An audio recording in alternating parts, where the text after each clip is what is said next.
print money and throw it around like a rock star in a nightclub. This federal government loves to print and pass out money, and we'll pass it out to anybody. The problem is no politician has the gumption to pull back the reins on government spending.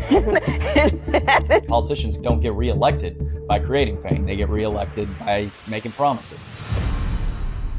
Our founding fathers here in this country brought about the idea that you and I have within ourselves the God-given right and the ability to determine our own destiny. The only way they can inherit the freedom we have known is if we fight for it, protect it, defend it, and then hand it to them with the well-thought lessons of how they in their lifetime must do the same.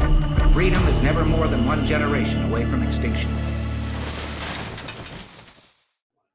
Over the past week, since Kamala's coconut tree skit has gone viral, it appears the only thing that's fallen out of a coconut tree is the stock market.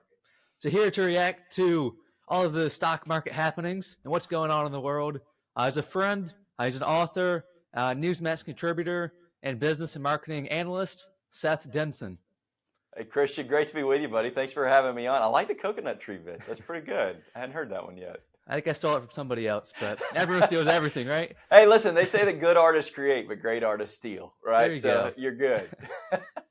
Let's go off of yesterday. Yeah. I think a lot of things happened. I mean, in Japan, they hit the lowest they've been since 1987. Black Monday, I believe it's called. I think the Dow dropped 1,000 points. Warren Buffett pulled $50 billion out of Apple. What's going on? And should we be concerned? Or is this just another thing that's overhyped? Well, I think that both. Certainly, the media and people like to hype things up, but let's not mince words here. The markets lost trillions in market cap value yesterday. I mean, so trillions of dollars were lost over the course of the day yesterday. Now, markets as of this morning have been up, and we saw even Japan rally yesterday. Of course, they didn't rally as much as they lost, but they were up overnight. So the reality is, we kind of have this perfect storm. Or to use another analogy, this really nasty financial salad. So we talk about sometimes what we hear, the word salad that comes out of this administration's mouth. Well, this is the financial salad, the disaster that happened. But there was one key thing that happened last week that triggered it, and that was the unemployment report. And I'll break that down briefly for your listeners and viewers just so that they understand what really happened and moved all this. So for months, we've been tracking the unemployment rate and the increases in the unemployment rate, coupled with interest rates, coupled with global market crisis, coupled with oil and gas shortages and challenges in the energy sectors and OPEC and what they do, and global, really geopolitical crisis. But the key thing that happened on Friday, and it did so in conjunction with the Fed saying we're holding interest rates, we're not going to make a change right now, was that the unemployment rate ticked up to 4.3. Now, it was at 4.1 in the prior month. So a lot of people would go, well, wait a minute, 4.1 to 4.3, that's not really that big of a deal, Seth. Why do we lose trillions of dollars in value over that? What it did was it triggered what's called the SOM rule. The SOM rule is effectively, SOM is an economist who tracks recessions.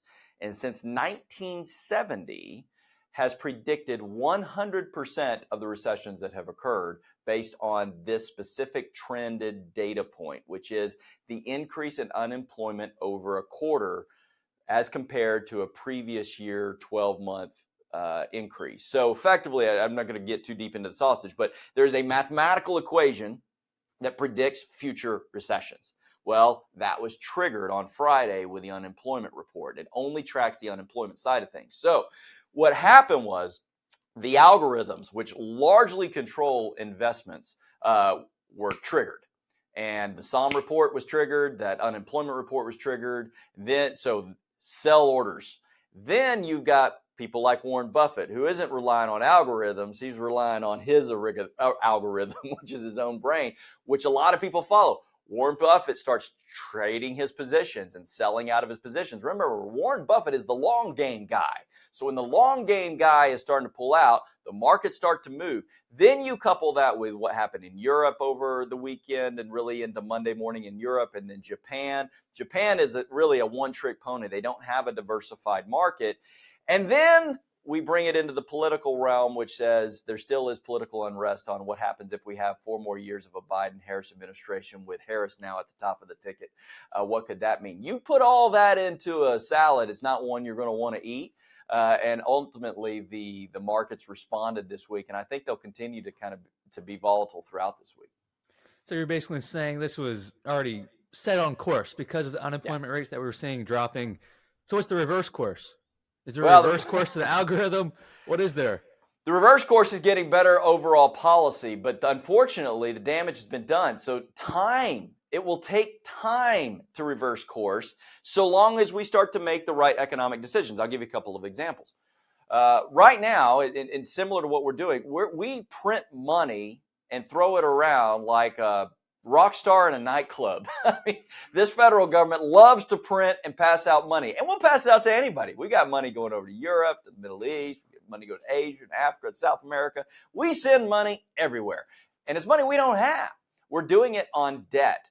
We're doing it on our kids, grandkids, and even at this point, probably our great-grandkids' debt. We're issuing bonds. That's going to take problem. We got to pull that back. The problem is no politician has the gumption to pull that back. They don't want to put forth the effort and the time and the pain that it will take to ultimately pull back the reins on government spending. Now, what the Trump administration was working to do in their first term was the Tax Cuts and Jobs Act that was passed. Now, it's interesting because the Democrats will try to spin the Tax Cuts and Jobs Act as, hey, it was a massive impact, negative impact to the overall debt because it lowered our overall taxable revenue. Well, that's correct, but there's this whole adage of you got to spend money to make money. So what the federal government did was say we're going to reduce the intake of income so it would actually grow the U.S. economy. And when the U.S. economy grows, the global market grows because the global markets depend on the U.S. market. So that was a big part of the Tax Cuts and Jobs Act, which, by the way, Christian, are set to sunset in 2025. So if President Trump is not reelected, we likely see the Tax Cuts and Jobs Act go away. Now, I don't know about you. I never got a job from someone who didn't make any money. And so what the Tax Cuts and Jobs Act really did was boost overall economic corporate growth. In turn, it boosted middle-class growth. The average middle-class household saved $3,000 through tax cuts. So going back to your original question, what do we need to do to reverse course? We have to get pro-economic policies in there. We have to reverse some of the regulatory structures that the Biden-Harris administration put in under executive order. We need to get that Keystone Pipeline back online. We need to stop buying energy from our foes and instead pump it out here. We got lots of oil here. There's no problem in pumping it out here. And being a net exporter, that would be a huge thing. And then we need to stop meddling and sending money that is unaccounted for into all parts of the world. We've sent $239 billion to the Taliban accidentally recently. I mean, this is just insane. So it's the mismanagement of overall money that we've got going on. We need to tighten the belt here. We need to think first about the U.S. economy, recognizing that a good U.S. economy is good for the global economy. So everybody says that this America First methodology is American exceptionalism and doesn't think about the rest of the world. Look around. When the United States gets a cold, the rest of the world gets a flu. So if we take care of things here, they're going to be much better off over there. And I think that's a really good way to sum it up. I mean, these simple policies are putting America first, and America first equals global first. But I think my biggest question the whole time Joe Biden's been in office, and I've looked at the stock market, I mean, they've hit all-time highs. Dow is at 38,000. It's hit all-time highs that we saw under the Trump administration. When Trump was in there, he hit all-time highs. And then COVID hit, that messed everything up. That's almost just to be thrown out of the window. We're analyzing the markets between both presidencies. But if you look at Joe Biden's policies, none of the policies he's enacted should help the market. So why is the market at an all-time high? Has it been manipulated, or what's the answer there? Yeah, I think there's a couple of things. And first of all, I want to correct something I said a second ago. I said $239 billion to the Taliban. It was million, but still, I don't know about you. $239 million is a lot of money. I think we can do a lot of things with that. That's unaccounted for money. But the second piece of this, to your question here on the overinflated market, I think there's a number of things that are going into this. First of all, when you do see a high inflationary period, it is consistent to see the stock markets go up. Why? They operate on cash and inflation. There's a lot of cash infused into the system. They operate on capital, not cash, meaning that they they have debt and they operate on that debt, and that tends to do well for the stock market. We have pumped a lot into the markets over time because the other thing is that historically, with interest rates low, people were putting money into the stock market to get a higher level of return. So you kind of got this perfect course of the markets doing well, but that's going to start to turn, and we're starting to see that. That's what happened yesterday in the market. Was a lot of these stock market companies are highly valued. Meaning that they're setting up their companies based on the valuation of those companies. And these are companies that can operate sometimes at 20 or 30 times their overall profit margins is what they're valued at. So if I got a company that is $1 billion in profit margin, you could see a company valued at $30 billion off of that. So what we saw were these massive valuations without all these great business fundamentals. And business fundamentals weren't all that necessary because money was really, really cheap. Now we fast forward into a point of time where money really isn't very cheap, and we see few stock companies that are propping up the rest of the stock market. So it's not that everybody's doing great in the stock market, that a few are, and those few are so big. I mean, you think about NVIDIA. NVIDIA is effectively, their market cap is nearly as great as the vast majority of countries' entire GDP. That's how big they are. So a little swing here or there has a big impact on the overall market. So we're seeing that. So that is really what's going on from a stock market perspective. It continues to be the last bastion of where the market economics will ultimately shift and start to come down. It's why we do tell investors, as you're thinking about the market and where it could go, dollar cost averaging is a critical piece of that, because over time, things do come back. It's just a matter of how long. Now, the real thing in all of this, though, Christian, is the stock market. It's not the supermarket. It's not what everyday Americans are having to live with. And so we can talk about these indicators of recession and might be coming, but for the average American right now, they are already in a recession. They're already in a decline, because no matter how much wage growth that the current administration likes to claim that they've created, it hasn't kept up with expense growth. And so if you want to pay me $1, but what I bought yesterday now costs me $2, well, you didn't pay me $1. I'm actually losing money at that point. And that's effectively what has happened. We've seen, especially what we coined as essential inflation, food, fuel, and shelter, increase at a compounding rate of over 30%. Wages are up 12%. So that math doesn't work for the average American. So regardless of what's going on in the stock market, I do start to think we're seeing a correction. These valuations, they weren't going to last forever. They're starting to come back down, and it should. It's going to be painful for a little bit for investors, but it should. But the reality is we've got to get to a place where we can reset the entirety of the economy so that the supermarket gets back to where it needs to be, and my buying power comes back as well. And I think that's the biggest thing for my generation right now is look at the proportion that hasn't stayed the same since, say, my parents' generation to now. So we're, of course, making more than they were, but we're also spending a lot more. The cost of living is a lot higher. Rent is higher. Houses are higher. Everything's higher, and the proportion is out of the market. So what would your advice be to my generation getting started in the market, getting started investing? This isn't investing advice, getting started in their life in today's current market. What would you recommend us do? First and foremost, don't make financial decisions based on Instagram. I mean, listen, keeping with the Jones was around when your parents, my parents, and everything. Keeping with the Jones has been a thing. But keeping with the Jones is at a whole nother level now, because we don't see the BMW parked in the driveway next door. We see the private jets and all the things that people may or may not actually be doing on TikTok and Instagram, but we see it.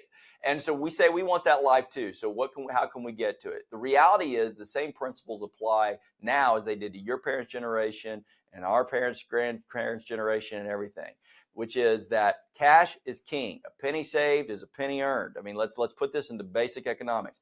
Life is a series of getting better and better and better. You don't have to go from 0 to 50 in one fell swoop. What do I mean by that? Lay the foundation. I talk oftentimes about if you think about your financial future like a campfire, you have one of two ways of doing it. You can go take all the wood you can find as quickly as possible, throw it in the pit, pour fuel all over it, light that match, and it will grow and it will glow and it'll be a beautiful thing for about a minute and a half, and then it fizzles out.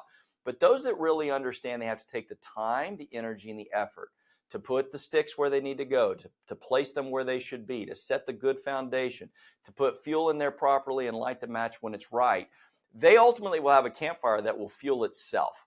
So my message is similar to this generation, which is it's okay to go get that 1-bedroom apartment for a little bit. It's okay to then move into that 2-bedroom home. It's okay to not be in the nicest neighborhood or drive the nicest car. It's okay to use debt wisely so long as you understand how to manage debt and where that can be. Effectively, slow down. One piece at a time. Be slow and steady. TikTok is not your financial friend. Okay, so be wise in the decisions you make and recognize that the people that ultimately want what other people don't get have to be willing to do what others won't do. And that's the key message right now, is lay that foundation. And the last thing I'll say to this too is we have moved into this generation of I come out of school and I expect to get 6-figure jobs and I expect middle management day one, and then I will jump around from job to job. I will tell you, as somebody who has hired hundreds of people over the course of my career, the very first thing I look at is not whether they have an MBA or even a degree from a 4-year college. I look at how long they've been where they were and what is their pattern. Because the last thing I want to do is go invest heavily in an employee that ultimately is going to leave me in 24 months because their pattern shows that they do that every time, even if it is quote unquote moving up. So what we have to do is be willing to work hard, to engage, to stay the course, to be diligent in the decisions we make. Don't make those decisions based on what others have, make those decisions based on what we long-term want, and we'll find success. I'm going to have to quote you on that. You said about a minute ago. I think it's a great way to put it. But when you look at the federal government, one of their biggest problems is not really cash. I mean, they're printing it daily, and that's ruining the market. But what they're doing is they're not managing it right. And if the federal government can't manage their money right, how are the citizens supposed to do it? Where are we to be looking to manage our money right? And I would argue that's our problem. We don't have a money issue. We have a management issue. So what are our best tips there? Are there people to be looking to? Not Gordon Ramsay, but Dave Ramsey. Even there's far more people than just him. Yeah. There's a lot of things here, right? So there's no question the government has a spending problem, doesn't have a collection problem. Matter of fact, if you confiscated all of the billionaires' wealth here, you get about 2.8 trillion. We're spending and printing a lot more than that right now. I mean, goodness, our federal debt's up near north of 30 plus trillion, heading towards 40 trillion. It just doesn't take a long time. So first tip is don't make your decisions based on elected bureaucrats and, our elected politicians or bureaucrats have been in D.C. forever that have access to that printing press. You don't have access to that printing press, so don't follow their guide. What you want to do, I do tell especially young people this. Go find a couple of married couples that are in their 50s that have done well financially. They've been married for a long time. They're devoted to each other. And mimic them. Ask if you can spend time with them. Take them to dinner once a month. Learn from them. Learn what they did that helped them to be successful. And I will tell you, Jenna, my wife, and I did that early on. We met a couple at church. We became friends with them. They were successful. They had great kids. And we just said, hey, can we just become your friends? We want to learn from you and the life that you've created. Man, I will tell you, that went a real long way for us in making sure that we were making wise decisions. They also kind of became our kind of consultants for us on our internal financial board of director. I talk about it. You Inc. is a thing. You Incorporated. So just like you would run a business, you got to run financials. Yes, I subscribe to Dave Ramsey's theory, although I do think that there can be times where debt can help you. If you're smart with it, you manage it well, and you're disciplined. You either have to be disciplined or you will be disappointed. I say that all the time. It's one of the two. If you choose discipline, you're going to find success. If you choose not to be disciplined, you're going to find disappointment real quick. And so when you are looking at potentially debt and credit lines as the ability to get ahead, that's okay, but you got to be disciplined when you do it. You got to stay within your means. You got to build your own P&L. What does that mean? What is the amount of income that's coming in versus the outflow going out? That can't be more than this, right? We've got to manage that to where we're creating profit margin for our U Inc., our company, as is our lives every month. We're setting away dollars to make investments in our own lives. That may be the bigger house. That may be the nicer car. That may be the 529 for our kids. Those are the things you've got to really start doing, is fundamentally start laying that foundation. The greatest examples are not going to be found in Washington, D.C. They're probably going to be found in your local churches of successful people that have done well. They followed Christ, as I know you do and I do, and they've set a life for themselves that is first and foremost honoring Him, and in turn, He honors them by helping them find success. And that mentorship aspect you're talking about here is really crucial in life. I mean, I found that to be critical just my first few years now, getting into all of this. The mentors, you find 5 good ones in different aspects of your life. It's absolutely crucial. But when you look down the road, say for your kids' future, for your grandkids, for your great-grandkids, when you're envisioning that, and then you add in the factor of the national debt, how concerned are you, and what can we be doing today to, quite frankly, just set us up to fix the national debt going forward? As a buddy of mine asked Alex Stein this at some event a few months ago, Alex Stein, likely not the best person to ask this, and Alex Stein simply responded by saying, "Suck it up, Buttercup," referring to how my generation is going to have to pay for the national debt. So what would your piece of wisdom be there? Yeah, well, I mean, it's interesting. Alex Stein's responses are always interesting, but he's right. One way to put it. He's right on this one. You got to suck it up. I mean, the reality is we don't like to live in a world where there might be pain.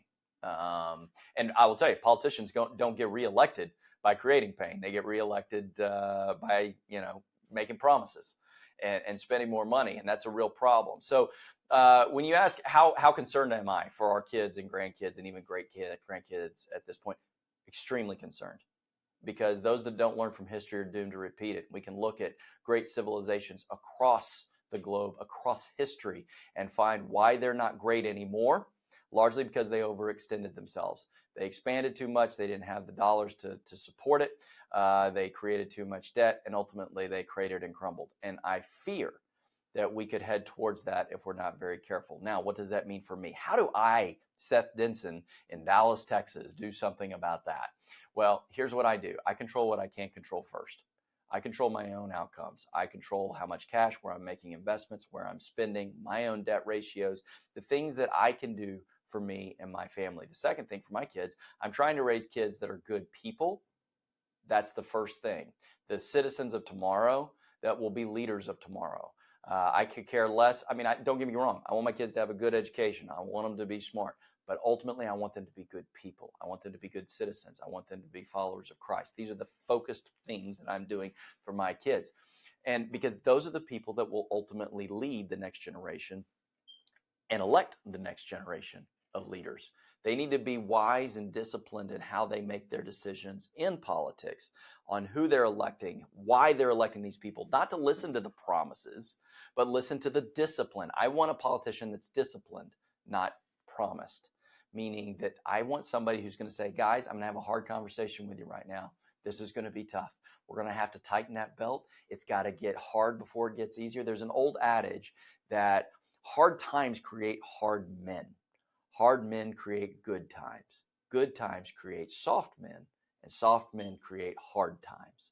And again, we go through that vicious cycle. We are unfortunately right now, I think, on a precipice of hard times. And we're on that precipice because the hard men of the 30s, 40s, and even into the 50s created good times. That created a soft generation. That's not every person, but that's broadly. I'm painting a macroeconomic brush. We're headed back into that hard time cycle. My job is to make sure that my kids are prepared for that, and they understand that godly wisdom and practical wisdom are critical to be successful going forward. And if we can do that, they will find their way through it. The promise is still there. This great nation is still there. I love the name, but don't give up. It's incumbent upon us not just to take what we've been given and apply it forward, but to take what we've been given and make it better. Sometimes that means we're given a mess and we've got to fix it. And there are certainly some messes we have to fix. Few of those get done, though, by doing the easy thing. It's almost always going to take the hard thing. So we've got to be prepared for that and recognize that the payoff in the end will be worth it. I've got faith that the hard times, whether it's the beginning or it's closer to the end, and the strong men are coming up in my generation to fix it. I've got one big question and a mini question to close it out here. I forget the guy's name. He's predicted the last 4 or 5 elections correctly in advance. But he just came out with a new article in the past week talking about the 13 keys to win the election. And 2 of them have to deal with the economy. One, that the president, whether they're the candidate or they're the incumbent as the president, they can't have any long-term recessions under their watch, and they can't have any short-term recessions under their watch. So how do you think yesterday's events or this week's economy is going to factor into Kamala's chances versus Trump's chances and what happened under Trump's administration and how they're going to factor COVID into that? Yeah, well, let's remember that the vast majority of the American electorate has a very short-term memory. They don't remember a long time ago. They remember the short-term sound bites and what they're being fed in the standard media. Now, what's interesting though is this will be an election cycle where we do really have 2 administrations. We did under, as Biden was the candidate, but really what Harris is going to have to she's going to try to distance herself from it. It's going to be hard to do. Is she owns all the stuff that happened under the Biden watch. She was part of that administration. So you have the dichotomy of really what it goes back is, are you better off today than you were 4 years ago? Well, most politicians run on that with the promise of what they will create. We actually can go back to a Trump administration and look at the economic prosperity that was had up until COVID. But listen, if the Biden administration wants to count all these jobs that they're counting, they've got to put an asterisk back to the fact that those were jobs that were created under a Trump administration, and you count all those losses because those bounced back. So the reality is, though, as we get nearer to this election, going back to the question on, the predicting potentially a Harris presidency or what it would take, it is absolutely the economy right now. That is the number one thing on everybody's mind because it's the thing that has been looming over. So Republicans, if I was advising them, need to stay on message on that and need to point towards economic prosperity. And they can point to real examples of it because we had them not just a few years ago of the things that would happen. But they have to stay on message. They can't go down these rabbit holes or chase pitches into the dirt. And I know that's very hard. I'm a fan of President Trump's policies. Man, he likes to get into that dirt, and that's what makes him popular with a lot of people. But he's got to stay on message on this. The reality is, based on what happened over the weekend, the Fed likely will cut rates in September. That's going to happen, in my opinion. I think that we are there. I think the triggering of the SOM rule that happened on Friday and the stock market reaction gives the Fed what it needs to cut rates in September. I don't think they do an emergency cut, which a lot of people are calling for based on yesterday's market. I think that would be very unwise. And really take us back to a mid-70s era economic policy, and that didn't work out well at all. So what the Trump campaign has to do is ultimately continue to point to the economic prosperity, look to history on the things that had to happen, but prepare the American public to not dive into the short-term memory that likely will come in September when the Fed cuts rates and there will be a quick boost to everything because it'll be a jolt in the arm in the economy. I don't think it will be enough. I think we are headed for a recession. Do I think it will happen in the next 3 months? I don't know. It might be about 6 months out by the time everything happens. 6 months out, we've already elected the next president of the United States. So it'll be interesting to see what happens. But for Republicans, they have to stay on point and they have to continuously show what they're going to do to take this road that is headed straight towards a recession. And one of 2 things. Outline a vision for how we're going to get out of it very quickly. It will be a very short-term one. Or how do we avoid it altogether? And Seth, I got one final question here, a mini question, if you will. I try to end every interview asking everyone this question. If you could tell America or my generation one thing not to give up, what would it be? Oh, that is a great question. I love that question. Listen, I would don't give up the faith that this great nation is still built on a promise, and it's built on the promise of what could be. It is still a young nation. It is still a growing nation. It's still an evolving nation. So learn old skills. Learn those things that helped make this country so great. Farming, carpentering, welding. Learn them from your parents, your churches, your grandparents, those people that live them out. But also keep a vision of ingenuity and innovation on the future, because recognize that the future is constantly moving, and the United States can be the beacon of creating a future that is bright for others. But we have to hold on to the good things from the past and apply them, that work ethic, that focus, that diligence, and that niche specificity of execution. Apply those into this new world that is coming of AI and technology, and we will continue to be the leaders. We cannot get stuck in the momentary desire for satisfaction. We have to be willing to make the long-term investment for success. That's what our grandparents did. That's what the generations before us did. That's what our forefathers that were willing to give it all up for the promise of greatness. We have to be willing to do the same. If we do, we can take that promise and we can apply it and grow it for the next generation ahead. I love it. Just passing the torch right there. And where can we find you on social media so we know when you're going to be on Newsmax every day? Hey, thanks, buddy. Yeah, so Seth Denson, I actually got my own handle on whatever it's called, X now. So Twitter, X, whatever, it's at Seth Denson. On Instagram, it's at Seth Denson TV. So at Seth Denson or at Seth Denson TV on pretty much all of the platforms. Sounds good. Thank you, Seth, for joining us today. I appreciate the conversation. Good to be with you, buddy. Love what you're doing.